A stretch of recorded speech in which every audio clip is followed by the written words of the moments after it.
Scuderia Ferrari arrives in Budapest for the Hungarian Grand Prix with good hopes. This morning, the Italian media exchanged a few words with team principal Frederic Vasseur, whom they met in the paddock while heading to Ferrari's hospitality area. Smiling as always, the Frenchman expressed confidence ahead of the 13th race weekend of the 2024 Formula One Championship. A brief comment that underscores the historic Italian team's desire to emerge from this technical impasse that has destroyed recent dreams of glory.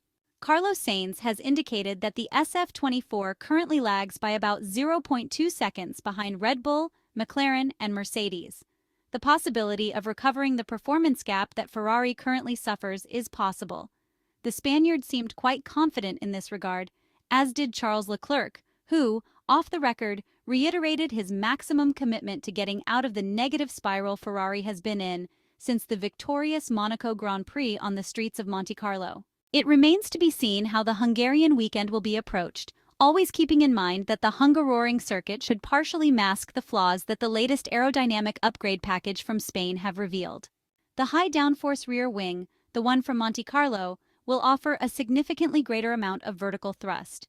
We are talking about a specification with which the SF-24 single-seater has performed very well, showing a planted rear end combined with the solidity of the front end. It is worth reiterating that the F1 track in Budapest is not comparable to the streets of the Principality.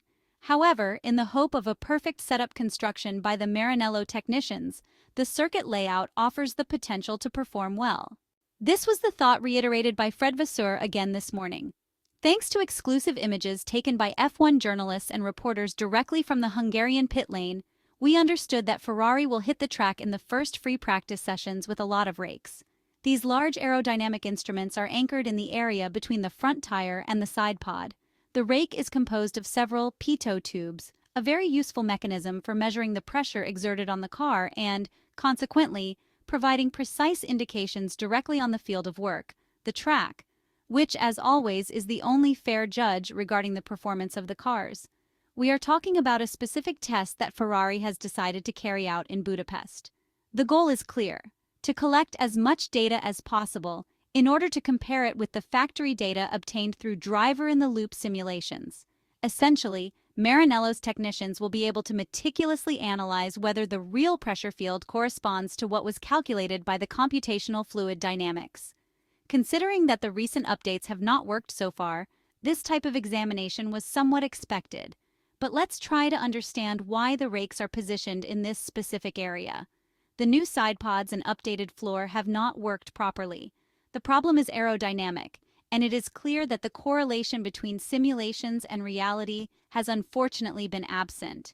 The engineers of the prancing horse are thus measuring the pressure in this precise area of the SF-24. The target? To increase the understanding of the flow structure downstream of the front tire. It is a sort of ongoing check to precisely understand the structure of the fluid that hits and then circumnavigates the sidepods and the initial portion of the floor. Therefore, we can infer that Ferrari might have erroneously considered the flow structure in this area of the car, with the sidepods consequently not being optimized by the fluid that hits them.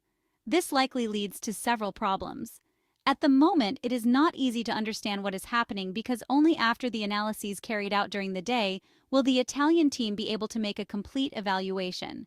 There is talk of possible small updates to the floor. However, considering the positioning of the rakes, these do not seem to be tests to evaluate potential changes to the SF-24's floor. The second half of the 2024 Formula One Championship therefore begins at the Hungaroring, once considered the Monaco without guardrails. This nickname has become obsolete, as the Hungarian track is now classified by teams as a medium-speed circuit. The similarities with the Barcelona track are more evident.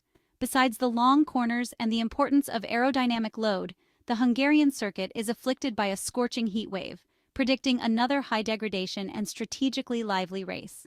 All this in a weekend where several teams will bring updates, with the ever-present risk of altering the delicate balance of ground effect, Formula One cars. Max Verstappen arrives in Budapest with his usual calm and determination, but does not hide his belief that he no longer has the best car in the field. Therefore, the updates arriving at the Hungaroring, which the world champion reveals to be the most extensive since the start of the year, will be crucial.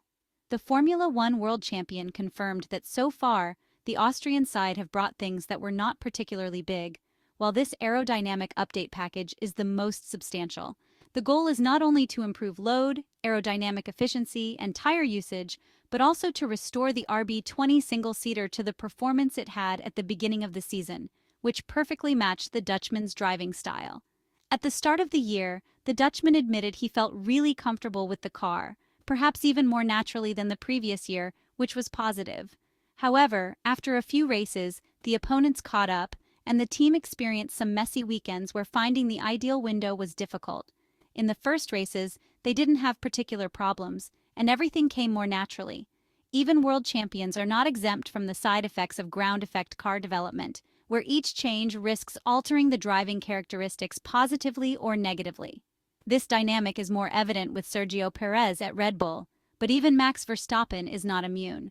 In the last few weekends, it has been really difficult for him to get the most out of the car, as the world champion, the team, is trying to put the car in a better and more predictable window of use. On the other hand, Mercedes is moving in the opposite direction, coming off 2 consecutive victories, with increasing confidence that the W15 is now on the level of the top 2 teams. The Silver Arrows have not received any noticeable aerodynamic corrections in recent weeks, but the small changes made have improved driving behavior, benefiting lap time even more. In Canada, they brought a reasonable upgrade package, but it was nowhere near what they gained on the stopwatch, according to George Russell, who believes they have much more confidence in the car thanks to how it behaves now, as they can push closer to the limit. Now the tires are in better condition during the race, and they can manage them more easily.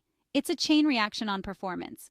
A small update has led to significant improvements in lap times because they can exploit the car more.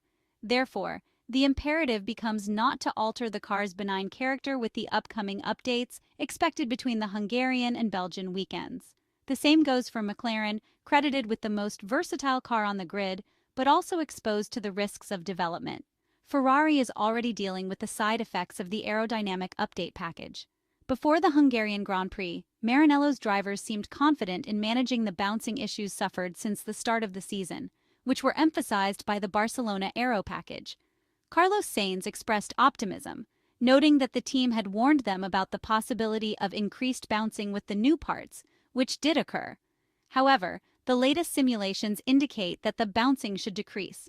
The Spaniard's comments are interesting, revealing that the Maranello team was aware of the risk of facing amplified bouncing, but decided to proceed with the Barcelona updates anyway. The questions then arise about why such a choice was made, whether Ferrari felt the need to fully address the bouncing issue or if it reflects a team more willing to take risks, a mentality repeatedly emphasized by Frederic Vasseur.